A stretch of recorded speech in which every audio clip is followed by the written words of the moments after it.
ဘုံဘုံအကြောင်းလေးပြောပါအောင်မယ်အရှင်ဘုရားသူများအကြောင်းကြီးပြောနေအရှင်ဘုရားကဘယ်လောက်စွန့်လို့တုံဖျားလို့ဘုံဘုံကိုမေးမဲ့ဆိုရင်နည်းနည်းတော့စွန့်တဲ့အကြောင်းလေးပြောပါမယ်နော်မှန်ပါဗျာဘုံဘုံလည်းနည်းနည်းတော့စွန့်ပါတယ်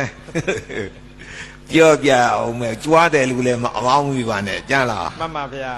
ဘုံဘုံတို့ဗမော်တိုင်းတဲ့မန္တလေးမယ်ဗမော်ကျောင်းတိုင်းဆိုတာရှိနှစ်ပေါင်း200နီးပါးကြာတော့ကျောင်းကြီးကပြက်ခါနီးအဲ့ဒီကျောင်းမြက်ကြီးပြက်ခါနီးပြိုခါနီးကျောင်းကြီးကိုဘုန်းကြီးကဝင်ပြီးတော့ကျောင်းထိုင်ရပြင်းညင်တာပြင်မဲ့တကားကိုမပေါ်ဘူးဒါနဲ့ဘုန်းကြီးတစ်ပါးကဘုန်းကြီးစီလာပြီးတော့ပြောတယ်အရှင်ဘုရားကျောင်းကြီးပြင်းညင်ရင်တော့နီးကောင်းတော့ရခဲ့ပြီရှင်ဘုရားလှုပ်ဖို့ပဲလိုတယ်ကဲပြောဖျားဘာလုပ်ရမလဲပဋ္ဌာန်းယူရမယ်ဖျားပြောဘယ်လိုယူရမလဲတနေ့ကို24ခေါက်ပဋ္ဌာန်းပစ္စယနေတိတ24ရက်ဇက်တိုက်ယူရမယ်ဖျားအဲ့လိုယူလိုက်လို့ရှိရင်အရှင်မြတ်တကြောင်းရမယ်တကြောင်းနဲ့မကျေနပ်ဘူးဆိုရင်လည်းထပ်ယူပေါ့ဖျားလို့ပြောတယ်ရှင်မြတ်အဲ့ဒါပြောတန်ကြားလားမြင်ဘူးသလားလက်တွေ့လားလို့ဆရာတော်ကမေးကြည့်တယ်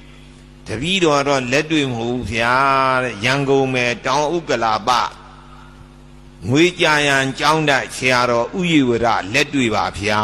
တဲ့တပည့်တော်ကလည်းမြင်ခဲ့တဲ့နော်မှန်ပါဗျာငွေကြရန်ကျောင်းတိုက်ဆိုတာကြားဘူးလားကြားဘူးပါတယ်ဗျာအေးတောင်ဥက္ကလာပ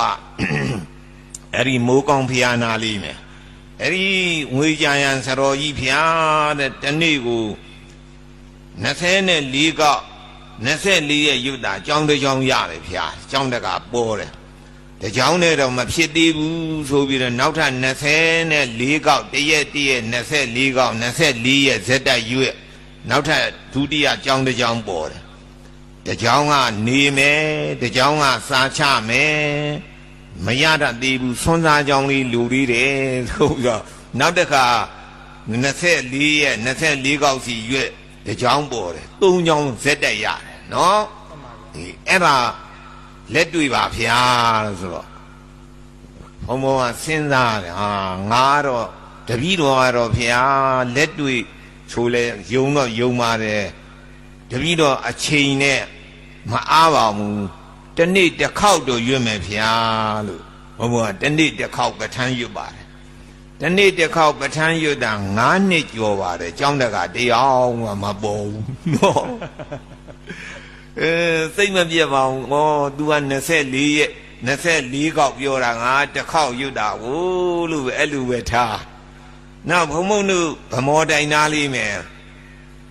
ဗမောတိုင်သားလေးမယ်မဟာဗောဓိကမ္မထန်တိုင်ဆိုတာရှိဆရာတက်ကြီးရဲ့ကမ္မထန်နီးပေါ့အဲ့ဒီကျောင်းတိုက်ကသီလရင်ကြီးဒေါ်စိတ်တရာတဲ့ဒေါ်စိတ်တရာကဘုံဘုံစီဆွမ်းလာပင့်တယ်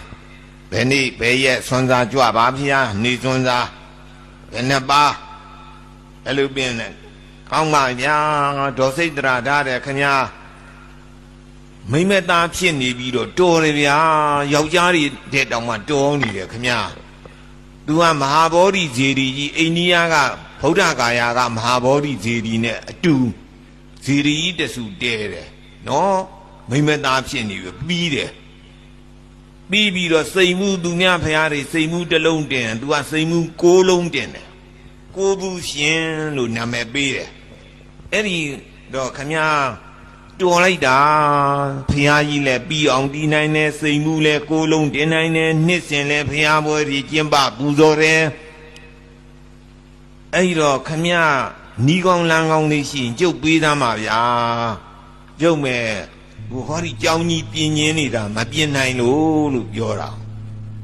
တပည့်တော်မကပဋ္ဌာန်းရွတ်ပြီးတော့ဒီဖျားကြီးတည်တာတဲ့သူကပြောတယ်ကျုပ်လည်းပဋ္ဌာန်းရွတ်ပါဗျာ9နှစ်ကိုရှိပေါ့9နှစ်ကိုခုနည်းနည်းကြောလာပြီကျောင်းတကာကိုမပေါ်ဘူးကျုပ်ကြောင်းကြီးပြင်းနေတာရှင်ဗျာပဋ္ဌာန်းရွတ်တာကစံချိန်မကိုက်လို့တဲ့နော်ခင်ဗျာပဋ္ဌာန်းရွတ်တာစံချိန်ကိုက်တယ်လို့ရှိသေးလားလို့ဘုံဘုံကမေးရှိသေးတယ်ဗျာ ကဲပြောသားမှစံချိန်ကြိုက်အောင်ဘယ်လိုရွတ်ရတော့ကုတရားနာပရိသတ်တေလည်းမှတ်ထားနော်စံချိန်ကြိုက်အောင်ပဋ္ဌာန်းရွတ်နီးအဲ့ဒါလူတဲ့ဥစ္စာပြီးအထူးသဖြင့်ကြောင်းကောင်းကံကောင်းအိမ်ကောင်းတိုက်ကောင်းမော်တော်ကားကောင်းကောင်းစီးရပြီလို့သာမှတ်ပြီးတော့ပဋ္ဌာန်းရွတ်ပြီဆိုရင်နော်ရှင်မြတ်ဟောရှိလူလားဗျာဆိုရှိပါဗျာကြောင်းကြီးလည်းရှိကားကြီးလည်းနှစ်စီးရှိဟုတ်လားဘုံမကျွမ်းတယ်လို့မအောင်မိပါတယ်ကြလားပဋ္ဌာန်းရွတ်စေခြင်းလို့ပြောတာပါနော်အေးကဲဗမာကြီးတော်စိတ်တရာခမပဋ္ဌာန်းရွတ်နီစံញိတ်ကဲအောင်ရွတ်နီပြောသမ်းများဆိုတော့တဏ္ဏမအနေနဲ့တန်ရှင်းရှင်းလေးရွတ်ရတယ်တဲ့တဏ္ဏမဘယ်လိုလဲတော့ခန္ဓာကိုယ်ကနန်းစော်မနေစီရဘူးဗျာမျက်နှာတစ်လိုက်လက်တွေချီတွေဆေးလိုက်သိပ်ပြီးတော့မှနန်းစော်နေတယ်ဆိုရေချိုးပြလိုက်အောင်သင်္ကန်းလည်းပဲညှင့်ပတ်နေတဲ့သင်္ကန်းမဝတ်နဲ့ဗျာတဲ့သူကပြောတယ်ဘာဖြစ်လို့လုံးဗျာခင်ဗျနဲ့ဒီခန္ဓာကိုယ်အပုတ်ကောင်ကြီးပဲပုတ်မှန်ပေါ့နာမှာပေါ့မဟုတ်သေးဘူးဗျာတဲ့ပဋ္ဌာန်းရွတ်ပြီးဆိုရင်နတ်တီပြမာရီကလာပြီးတော့ပဋ္ဌာန်းနာတယ်ရှင်ဘုရားကနန်းစော်နေတဲ့ညစ်ပတ်ပေးတည်နေဆိုမလာခြင်းဘူးဗျာတဲ့သူက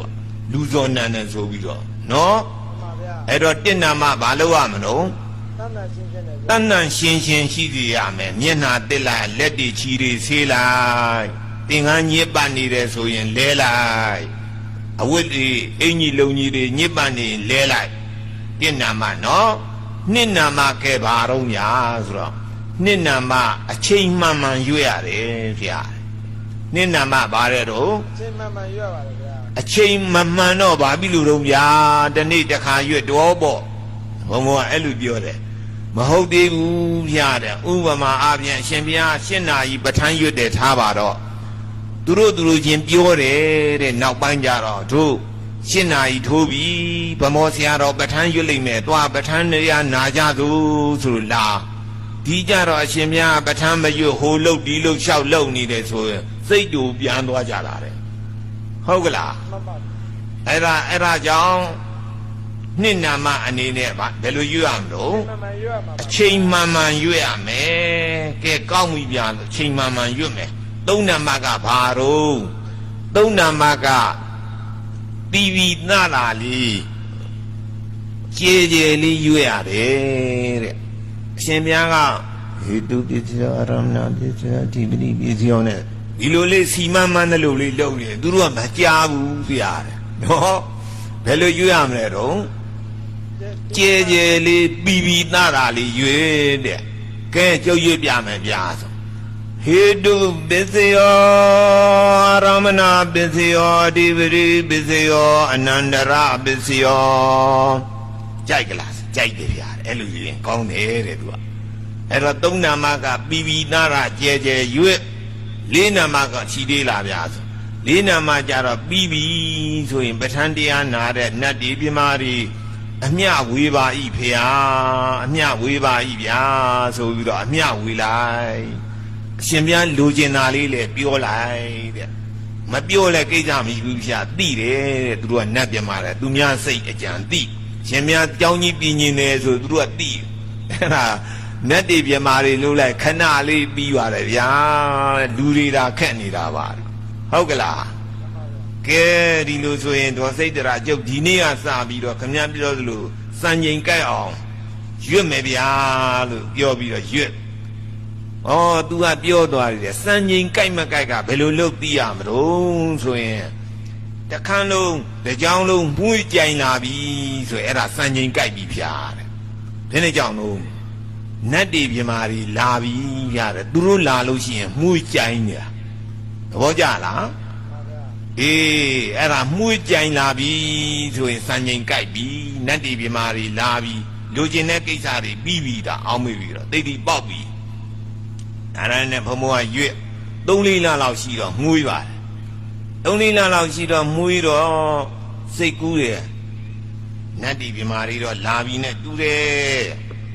ခါလူကြတော့လည်းအဲ့လိုစိတ်မကူးဘူးဖះရှိကအမွှေးတိုင်းနေရေမွေးတိုင်းနေလေဝေး မွေးတာတကယ်နတ်တွေပြမာတွေလာတာမဟုတ်ဘူးအဲ့လိုစိတ်ကူးကတမျိုးကူးလိုက်ပြန်ရောအဲ့လိုနဲ့နေ5-6 လလောက်ရှိတော့တရက်သားဘုံဘုံကညနေ4 နာရီ 5 နာရီလောက်ရေချိုးသင်္ကန်းလဲခေါင်းရိပ်ပြီးတော့ည8 နာရီလောက်ကြာတော့အော်ပြီးတော့ပဋ္ဌာန်းကြီးပြန်အော်ပြီးတော့ပြန်နေတာအဲ့ဒီကြတော့မှုကြိုင်းလို့တကြောင်လုံးအဲ့လိုမျက်နှာချက်ကနေပြီးတော့ရေပေါက်ကလေးတွေနှင်းပေါက်ကလေးတွေလို့ကြအဲ့ဒါခေါင်းကိုဒီလိုလေးတတ်ထည့်ပြီးတော့မှုကြည့်လိုက်ဟာတင်မှုပါလားလို့အောက်မေ့တယ်အဲ့ဒီလိုပဲတခါကြီးတယောက်ကဆွမ်းစားလာပင့်ဆရာတော်ဖျားနဲ့သူကအောက်ထပ်ကနေပြီးတော့အပေါ်တက်တက်လာတခါကြီးလားဘာလို့ကိစ္စပြောဆွမ်းစားပင့်ပါတယ်ဘယ်နေ့ဘယ်ရက်မျက်ဖြင်ကဘယ်နှနာကြီးဘယ်နှပါပေါ့ကဲကောင်းပြီတခါကြီးပြန်ကြုတ်ပဋ္ဌာန်းရွတ်နေတယ်ဗျာဆိုဆရာတော်ကြောင်းကမှုေးလာကြီးလားဖျားတယ်သူကပြောတယ်တကြောင်လုံးရင်ဝေးတွေဖြန်းထားသလားဖျားမဖြန်းပါဘူးဗျာတခါကြီးမဖြန်းရင်ဆရာတော်ကြည်အောင်ဗျာရင်မွေးပလင်းလဲပြီတဲ့သူကစိတ်ကူးနဲ့ပြောတယ်သူကကျုပ်ကြောင့်ရင်မွေးပလင်းကိုမရှိပါဘူးတခါကြီးဟာလို့မွေးလိုက်တာဗျာတဲ့သူကပြောပြီးတော့ဆင်းသွားတယ်ဆရာတော်ကလည်းအထူးမပြောပါဘူးသူပြောရင်ရှင်းပြနေရအောင်မှာဆိုတော့ကဲဒီတတိုင်းပဲထားလိုက်ဆိုတော့ဆရာတော်ကတော့သဘောပေါက်ပြီပေါ့ငါတယောက်တည်းမွေးတာမဟုတ်ဘူးသူများလည်းမွေးတာဆိုတော့နတ်တီပြမာတွေလာတာဟုတ်တယ်နဲ့တူတယ်လို့အောင်းမေ့အဲ့ဒီနေ့ကစားပြီးတော့ဘုံဘုံတွေကြီးပါတယ်ဗျနော်မိုးကုတ်ကတကားလေးလာကြောင်လေးဆောက်ကြောင်လေးပြင်းဘုံမလည်းဆောက်တကားတယောက်ကပြီးတော့ကြတော့ကောင်းမိတ်ဆိုတဲ့ကားတွေလှူအဲ့ဒါလိုလှူတယ်စားစရာတောက်စရာတွေပေါ်တယ်ဘုံကြီးလာတာပေါ့ကျောင်းကြီးကလည်းပြင်ရင်တော့ဘယ်လိုဖြစ်လာတော့ဆိုတော့ကျောင်းကြီးပြင်မှုကအကျောင်းကတိုက်ဆိုင်လာပုံကမင်းကွန်တိပိဋကဆရာတော်ကြီးဦးစိတ်တာဆိုတာကြားဘူးတယ်မဟုတ်လားဘုံတို့ရဲ့ဆရာကြီး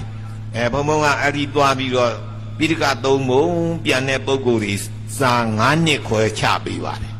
ဘုံတပည့်ပဲတိပိဋကတရအောင်တာ9 ပါးရှိပါတယ်နော်ဘုံချပေးလို့အဲ့ဒါလို့တိပိဋကဆရာတော်ကြီးတစ်ချိန်တော့နေမကောင်းကိုဦးတန်းရွှေတို့ဝကျုပ်ခင်ညွန်းတို့ဦးမောင်အေးတို့ပင့်ပြီးတော့ရန်ကုန်ပင့်ဆေးကုပေးပါတယ်ပျောက်သွားတော့ဆရာတော်ကြီးကဘယ်လိုအမိန့်ရှိရုံဆိုတော့ဆရာတော်ကိုအမှတ်ရလို့ပေါ့မန္တလေးဗမော်တိုက်ကြီးတော်တော်ပြက်နေပြီတခါကြီးတို့ပြင်လိုက်ကြ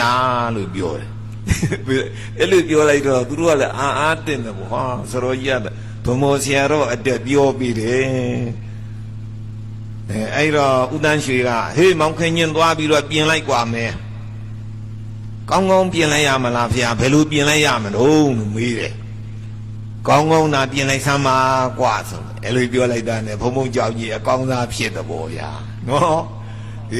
ဘယင်ကပြင်တော့ခဏလေးပေါ့ဗျာကျွန်းနိုင်ကြီးတွေတစ်ဖက်လောက်ရှိတဲ့ကျွန်းနိုင်ကြီးတွေရအကုန်လုံးပြီးစီသွားအဲ့တော့ဘုံပြောလို့ရင်ကပဋ္ဌာန်းတရားရွတ်ဖတ်တရစေရင်လည်းပဲလူတဲ့စုတွေတိတ်တိပေါက်ပါတယ်